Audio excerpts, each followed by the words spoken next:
Hai, saya Aji dan selamat datang di video kedua saya di channel saya, Fariksen. Dan pada video kali ini saya ingin membahas karakter dari tokoh utama di dalam serial animasi Avatar The Last Airbender. Tokoh yang paling utama, siapa lagi kalau bukan avatar cilik kita, yaitu Aang. Apa aja yang akan kita bahas, dan dari segi apa kita akan membahas karakternya. Pantengin terus, kita intro dulu.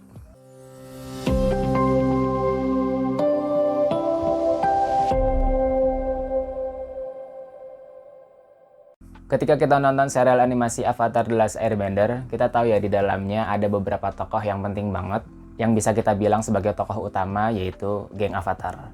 Yang di dalam geng Avatar itu ada Aang, si Avatar itu sendiri, lalu ada Katara, Sokka, Toph, dan juga Zuko, yang kesemuanya itu memiliki karakter yang berbeda-beda dan juga memiliki ciri khas masing-masing. Dan tokoh yang paling utama dari yang paling utama di dalam geng Avatar, yaitu siapa lagi kalau bukan avatar cilik kita, yaitu Aang.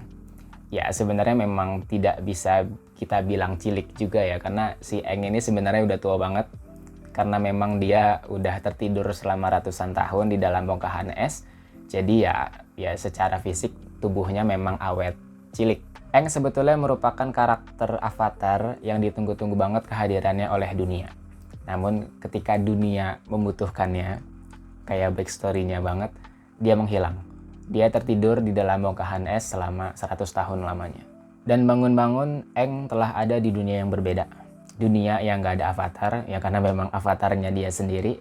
Dunia di mana perang dan juga invasi dari negara api telah berlangsung sangat lama, sehingga harapan dunia kepada avatar Aang ini sangat tinggi-tinggi banget untuk bisa nyelamatin dunia dari kejahatan negara api.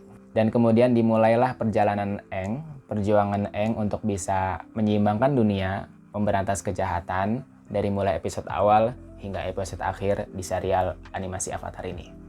Dan selama proses perjuangan Aang ini, kita bisa melihat transformasi Aang yang benar-benar besar banget gitu ya. Kita bisa melihat Aang awalnya hanyalah anak kecil yang ya layaknya anak kecil yang cuma mau main aja, sampai ke titik dirinya sadar bahwa dirinya avatar dan banyak orang yang berharap banget dirinya untuk bisa nyelamatin dunia. Oleh karenanya di dalam sesi bahas karakter kali ini saya lebih suka pakai pendekatan sebuah fase ya. Jadi saya tidak menyebutkan karakter atau sifat dari tokoh Aang ini yang patut ditiru atau tidak patut untuk ditiru, tidak, tapi saya akan menyebutkan fasenya, yang mana nanti kita akan melihat fase apa yang dialami oleh tokoh Aang ini dan bagaimana cara dia menanganinya. Dan kita juga akan melihat bagaimana transformasi atau perubahan yang tokoh Aang ini alami selama serial animasi ini berlangsung. Dan fase tokoh Aang di dalam serial animasi Avatar ini telah saya rangkum menjadi 5 fase, yaitu fase penolakan, lalu fase penerimaan, fase pembelajaran, fase kegagalan, dan yang terakhir fase kebangkitan. Gak perlu lama-lama lagi, langsung aja kita bahas satu-satu. Let's go. Yang pertama, fase penolakan. Fase penolakan ini terjadi jauh sebelum latar waktu di episode pertama serial animasi ini dimulai ya. Aang awalnya nggak mau jadi avatar. Ketika pertama kali dirinya dikasih tahu kalau dirinya avatar, Aang langsung nggak mau dan juga langsung menolak. Sebetulnya alasan Aang untuk nggak mau jadi avatar, alasannya sederhana banget. Karena dirinya avatar, oleh karenanya dirinya harus difokuskan untuk berlatih, sehingga dirinya tidak bisa lagi main sama teman-temannya dan nggak bisa lagi dekat sama Biksu Gyatso. Dirinya harus diasingkan dan juga difokuskan untuk berlatih, sehingga kemudian siap untuk bisa menjadi avatar. Jadi sebetulnya alasannya sesederhana itu, Aang nggak mau jadi avatar. Belum sampai ke ranah yang, karena permasalahannya terlalu berat sehingga Aang ngerasa nggak sanggup untuk menyelesaikan permasalahan tersebut. Atau permasalahan terlalu berat sehingga Aang merasa belum cukup kuat atau belum cukup bijak untuk bisa mengemban tugas itu sebagai avatar. Dan dengan alasan itulah akhirnya Aang pergi dan kabur dari rumahnya. Dan pergi dan kaburnya Aang itu merupakan bukti kalau Aang menolak untuk jadi avatar. Dan Aang nggak mau mengemban tugasnya sebagai avatar untuk bisa menyelamatkan dunia. Atau mungkin sekedar belum siap aja untuk bisa menjadi avatar.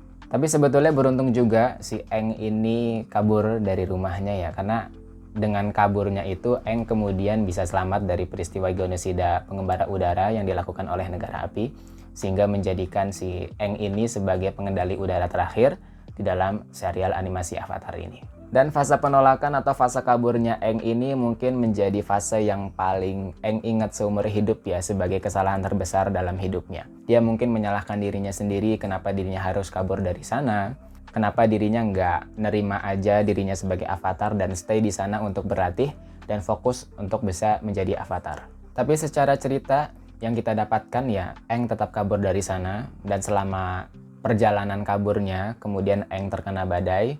Lantas kemudian dia membukukan dirinya dan membuat dirinya tertidur dalam bongkahan es selama 100 tahun lamanya. Dan akhirnya kemudian dunia mengalami kekosongan avatar yang semuanya berawal dari fase penolakan di dalam diri Aang itu sendiri. Fase penolakan yang pernah Aang alami inilah yang kemudian membuat Aang sadar bahwa dirinya nggak bisa selamanya sembunyi terus. Yang membuat dirinya sadar dirinya nggak bisa selamanya nolak tanggung jawabnya untuk bisa menjadi avatar. Mau nggak mau, suka nggak suka, dirinya harus bisa menerima dirinya untuk bisa menjadi avatar dan melakukan langkah selanjutnya, yaitu langkah penerimaan dan juga langkah pembelajaran untuk bisa lebih kuat dan bisa lebih bijak lagi sebagai avatar. Oleh karenanya, fase selanjutnya dalam fase Aang ini adalah fase penerimaan. Next, kita masuk ke fase selanjutnya, yaitu fase penerimaan.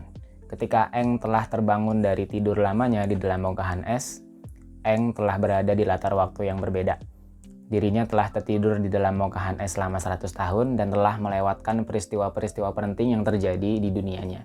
Aang terbangun dengan dirinya yang masih bertubuh anak-anak. Sifatnya pun masih layaknya anak-anak. Ini kita bisa lihat di episode awal di serial animasi ini, di mana kita lihat Aang ini lebih banyak bermain dan juga lebih banyak tertawa. Sebelum dirinya sadar bahwa banyak hal yang sudah terjadi di dunianya, dan itu semua dia lewatkan karena dirinya tertidur selama 100 tahun di dalam bongkahan es. Yang kemudian lagi dirinya sadar bahwa masih merupakan tugasnya untuk bisa membereskan hal-hal tersebut karena dirinya adalah seorang avatar. Hal inilah yang kemudian kita lihat kalau si Aang ini masih belum bisa nerima dirinya untuk bisa menjadi avatar, masih nolak untuk mengemban tugas tersebut. Yang kemudian dirinya dibilangin, atau bahasa kita dinasehatin lah oleh Katara atau Sokka, untuk bisa belajar, untuk bisa lebih kuat lagi. Untuk bisa belajar elemen-elemen yang perlu dia kuasai untuk bisa membereskan hal-hal yang sudah terjadi di dunianya. Dan karena hal itulah akhirnya Aang terbuka pikirannya, lalu kemudian Aang mau belajar elemen lainnya yang perlu dia kuasai. Aang mau belajar untuk bisa lebih kuat dan bisa lebih bijak lagi untuk bisa mengembalikan keseimbangan dan juga membereskan hal-hal yang udah terjadi di dunianya. Oleh karenanya, fase selanjutnya dari tokoh Aang ini adalah fase pembelajaran. Next. Selanjutnya yaitu fase pembelajaran. Nah, fase ketiga ini dimulailah Aang untuk belajar elemen baru. Dan yang paling awal Aang pelajari selain elemen dasarnya yaitu udara adalah elemen air.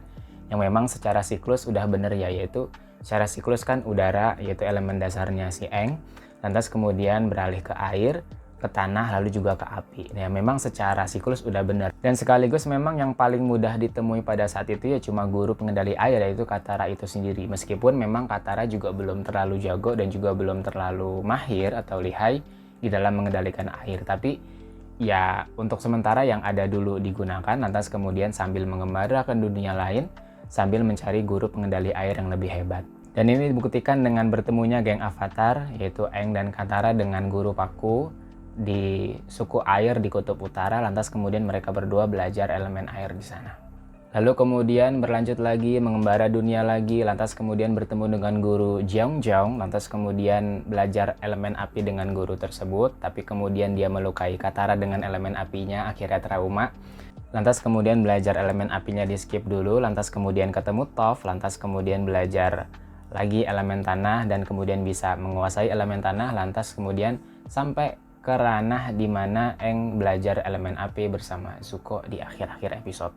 Nah, yang perlu diperhatikan lagi sebetulnya dalam fase pembelajaran ini, Aang tidak hanya belajar elemen baru ya selain elemen dasarnya, tapi juga Aang belajar untuk bisa lebih bijak lagi di dalam menangani masalah yang ada di dalam hidup.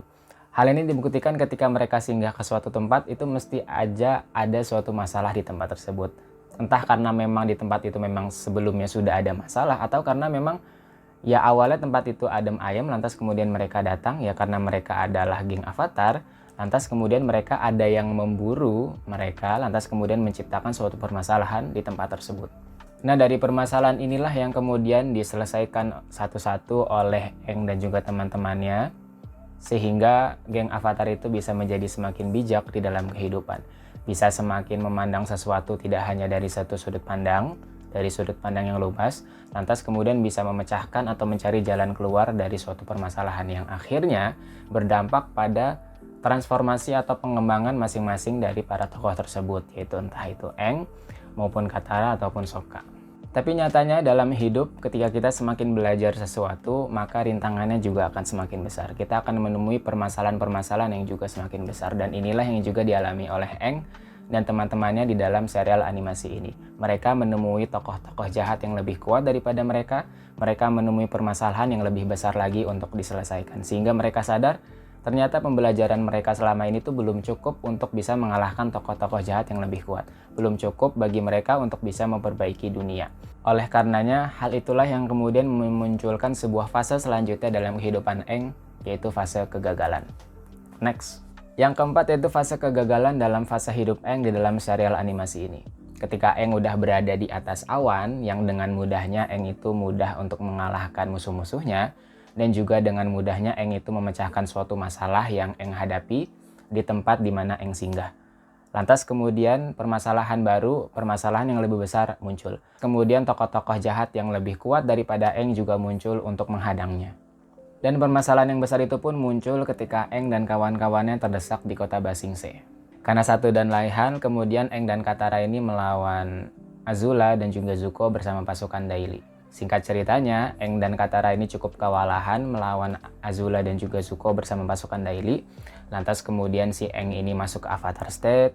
Lantas kemudian Azula menembak petir ke Aang. Lantas kemudian Aang jatuh, tumbang dan nggak sadarkan diri. Kekalahan atau kegagalan Aang di kota Ba Sing Se ini menjadi pukulan telak bagi Aang dan juga teman-temannya di dalam geng Avatar. Karena Aang pada saat itu entah kondisinya memang masih hidup atau sudah mati, tapi yang jelas kemudian disembuhkan oleh Katara. Lantas kemudian Aang sadar, lantas kemudian menyadari kekalahannya, kegagalannya di kota Ba Sing Se. Dan itu merupakan sebuah pembelajaran yang besar banget buat Aang dan juga kawan-kawannya untuk bisa lebih belajar lebih banyak lagi dan juga bisa menjadi lebih kuat lagi untuk menangani permasalahan-permasalahan atau menangani lawan-lawan yang lebih kuat. Dan hal itulah yang dilakukan oleh Aang dan kawan-kawannya. Setelah mengalami fase kegagalan, lantas kemudian Aang dan kawan-kawannya belajar lebih kuat lagi dan belajar lebih bijak lagi. Sehingga fase selanjutnya adalah fase kebangkitan. Next. Lalu selanjutnya adalah fase kebangkitan. Setelah mengalami kekalahan dan kegagalan di kota Ba Sing Se, Aang dan teman-temannya memilih untuk kabur. Ya, kekalahan dan kegagalan di kota Ba Sing Se merupakan pukulan telak bagi Aang dan juga kawan-kawannya. Tapi kemudian Aang dan kawan-kawannya berusaha untuk bangkit lagi, berusaha untuk belajar lebih kuat dan juga lebih bijak supaya bisa menangani masalah-masalah tersebut. Lantas kemudian Aang dan kawan-kawannya mengalami fase kebangkitan yang diawali dari mengalami fase kegagalan di fase sebelumnya. Terutama tokoh sentral di serial animasi ini yaitu Aang ya. Akhirnya Aang sadar bahwa ya itulah memang kenyataan, akan ada fasenya Aang menang dan juga kalah, akan ada hal-hal yang memang dirinya takuti di dalam hidup dan akan ada suatu hal yang berubah di dalam hidupnya, lantas kemudian kita perlu senantiasa beradaptasi di dalam kehidupan. Yang unik sebetulnya di dalam fase kebangkitan ini, Aang dan kawan-kawannya itu tidak belajar hal baru, lantas kemudian Aang dan kawan-kawannya bisa menjadi lebih kuat. Justru sebaliknya, momen kebangkitan ini justru lebih syarat akan momen evaluasi, momen penerimaan yang sudah terjadi di dalam hidup. Ada juga momen untuk bisa mengatasi rasa sakit atau rasa trauma yang Aang hadapi, lantas juga ada momen pemaafan ataupun pengampunan.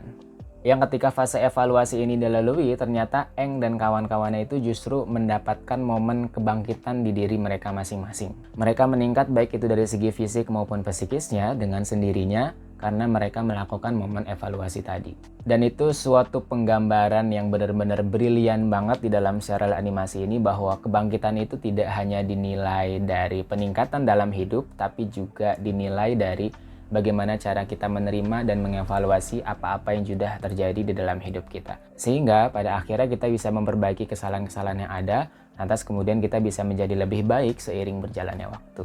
Dan singkat akhirnya, setelah mengalami semua fase yang tadi telah disebutkan, Aang akhirnya mampu untuk mengalahkan Raja Api Ozai, mengalahkan tanpa membunuhnya. Dan Aang juga mampu menggulingkan negara api, negara yang tadinya hanya diisi dengan kejahatan, penjajahan dan pemusnahan, lantas kemudian menjadi negara yang kemudian bersatu dengan negara lainnya untuk menciptakan perdamaian di dunia di dalam serial animasi ini.